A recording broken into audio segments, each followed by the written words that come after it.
Hi అండి. Happy Rakshabandhan అండి. Sorry అండి, ఈరోజు చాలా లేట్ అయిపోయింది వీడియో పోస్ట్ చేయడానికి. మరి మా లక్కీది రక్షాబంధన్ సెలబ్రేషన్ చూసేస్తారా?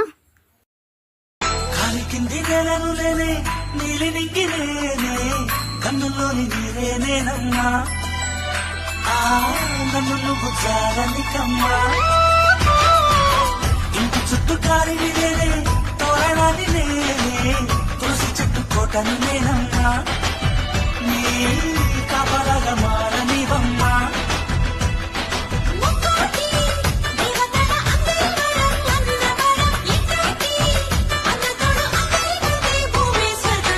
చెల్లిపోని బంధం నేనమ్మా చిట్టి చిల్లమ్మా వెళ్ళిపోని చిత్తం